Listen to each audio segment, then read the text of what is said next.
بسم اللہ الرحمن الرحیم انا للہ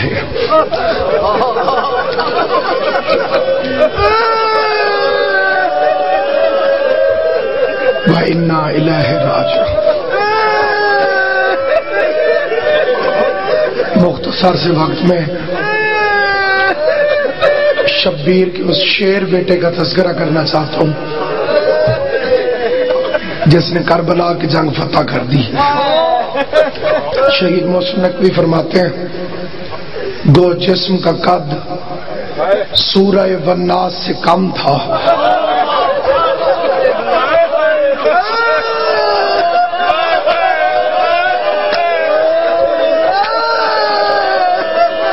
گو جسم کا قد سورہ والناس سے کم تھا، رتبہ نہ مگر خضر اور الیاس سے کم تھا، گو زور تباہ آج ذرا پیاس سے کم تھا، طاقت میں نہ اکبر سے نہ عباس سے کم تھا، دنیا نے لڑائی کے قوانین بنائے، جو سب سے بہادر ہو وہ آخر میں آ۔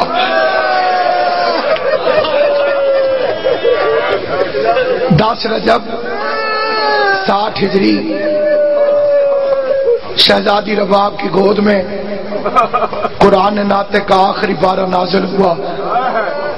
10 شعبان 60 ہجری اصغر 1 مہینے کا ہوا، 10 رمضان کو 2 مہینے کا ہوا، 10 ذیقعدہ 3 مہینے، 10 ذی الحج 4 مہینے،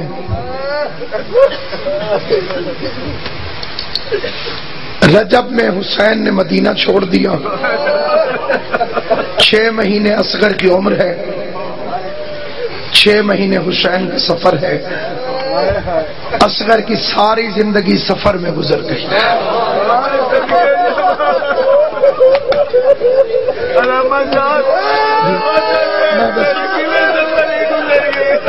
10 شعبان کو 1 مہینے کا ہوا، 10 رمضان کو 2 مہینے کا، 10 شوال کو 3 مہینے کا، 10 ذیقعدہ کو 4 مہینے کا، 10 ذی الحج کو 5 مہینے کا، 10ویں کا دن چڑھا، اصغر 6 مہینے کا ہو گیا۔ کربلا کے میدان میں غریب کی آواز آئی، حل من ناصر ینصرنا۔ علی اصغر نے اپنے آپ کو جھولے سے نیچے گرا دیا، کوہنیوں کے بل میدان کی طرف چلتا ہوا چلا۔ ایسا محسوس ہوتا تھا جیسے باپ سے کہہ رہا ہو اکبر کے قاتلوں سے مدد نہ مانگ، تیرا اصغر جیسا بیٹا بھی موجود ہے۔ غریب آیا خیمے کے اندر، ہاتھوں میں اٹھایا علی اصغر کو، لے کر آیا میدان میں۔ اکبر کی برچھی نکالنے والے حسین نے اس وقت یہ فکر نہیں فرمایا شیعو کاش تم مجھے دیکھتے میں نے اکبر کی برچھی کیسے نکالی تھی، یہ نہیں فرمایا کاش تم دیکھتے میں نے قاسم کے ٹکڑے کیسے اٹھائے تھے۔ غریب فرماتے شیعو کاش تم مجھے اس وقت دیکھتے جب میں علی اصغر کے لیے پانی طلب کر رہا تھا۔ عزاداران امام مظلوم، صبح کے اس وقت میرے آپ کے رونے کے لیے یہ فکرہ کافی ہے۔ 9 لاکھ کا لشکر کہہ مار کے ہنس رہا تھا، اکیلا بطول کا لال کھڑا رو رہا تھا۔ ادھر حسین نے بچے کو ہاتھوں پہ اٹھایا، کہہ مارتا لشکر کہتا ہے پیاس خود کو لگی ہے، نام بچے کا کرتا ہے۔ سید کہتے ہیں پانی تب دیں گے اگر اصغر خود پانی مانگے۔ آواز تو نے کوئی عام مخلوق سمجھی ہے، یہ حجت خدا کا بیٹا ہے، اصغر تیرا کیا خیال ہے؟ آواز بابا جیسے تیرا دل کرے مجھے میدان میں آزما۔ تپتی ہوئی ریت پہ 3 مرتبہ اصغر کو لٹا کے شبیر روتے ہوئے واپس اٹھا کے فرماتے اصغر تیرا جسم نرم ہے، زمین بڑی گرم ہے، لیکن میرے لال انہوں نے میری ماں سے گواہ مانگے تھے، آج تجھ سے گواہی طلب کر رہے ہیں، میری معصومیت کی گواہی دے۔ ادھر اصغر نے میدان میں زبان کھولنا چاہیے یا دروازے سے بی بی فضہ دوڑتی ہوئی آئی، آواز دے کے کہتی ہے مولا بی بی رباب فرماتی ہے اصغر سے کہو ذرا اونچی آواز میں پانی مانگے۔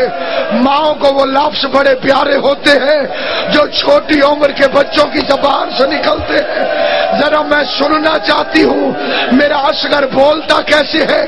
ادھر غریب نے خشک زبان مشکل سے تالو سے چھڑائی، غریب کی زبان خشک ہونٹوں میں پھری، جانوروں نے رونا شروع کیا، لشکر میں قیامت برپا ہوئی۔ عمر سعد کہتے ہیں حرملا میں جیتی ہوئی جنگ ہار رہا ہوں، جلدی کر اصغر کو خاموش کرو۔ جتنے مومنین تشریف فرما ہے سب سے ہاتھ جوڑ کے یہ فکر عرض کرتا ہوں، عربوں میں کل 6 قسم کے تیر تھے۔ پہلا تیر تھا نبل، یہ زیتون کی لکڑی کا بنتا تھا، یہ پرندے کے شکار کے لیے استعمال ہوتا تھا۔ دوسرا تیر تھا معجلہ، اسے ہرن کے لیے استعمال کرتے تھے، یہ رفتار میں تھوڑا تیز ہوتا تھا۔ تیسرا تیر تھا بزل، یہ تیر استعمال ہوتا تھا، اس کے آگے لوہا استعمال ہوتا تھا۔ چوتھا قسم کا تیر تھا میزاب، یہ برنالے کی شکل کا ہوتا تھا، یہ بدن سے گوشت کے ٹکڑے باہر نکال کے آتا تھا۔ پانچویں قسم کا تیر تھا سہم، اس کے آگے لگی ہوتی تھی زہر، یہ کڑیاں توڑ کے پسلیوں میں گھس جاتا تھا۔ چھٹا اور آخری قسم کا تیر تھا شوبہ، یہ مدھانی کی شکل کا ہوتا تھا، اس کے آگے 3 پر بنے ہوتے تھے، جانور کے سینگ سے اس کی کمان بنتی تھی۔ عرب کا کوئی کڑیل بہادر بھی گھٹنا ٹیکے بغیر اس تیر کو چلا نہیں سکتا تھا۔ مجھے رات کے اس وقت بطول کی قسم، عرب کے وحشیوں نے قسم کھا رکھی تھی یہ تیر انسانوں پہ استعمال نہیں کرنا۔ ماتم کر کے کہہ دے قسمت رباب کے علی اصغر کی، حرملا بے غیرت نے علی اصغر پر وہ تیر استعمال کیا جو عربوں کے وحشی بھی انسانوں پر استعمال نہیں کرتے تھے۔ ادھر سے تیر چلا، ادھر سے رباب کی آواز آئی، اصغر تیرے حصے کا تیر حسین کو نہ لگے۔ ادھر سے تیر چلا، ادھر اصغر باپ کے ہاتھوں پہ اچھلا، صغیر کی گردن پر تیر لگا۔ اصغر نے موڑ کے دیکھا، آواز آئی بابا میری ماں سے شکایت نہ کرنا، تیر بڑا تھا میری گردن چھوٹی تھی۔ غریب نے اصغر کو دفن کر دیا، شام غریب آ گئی، عمر سعد کی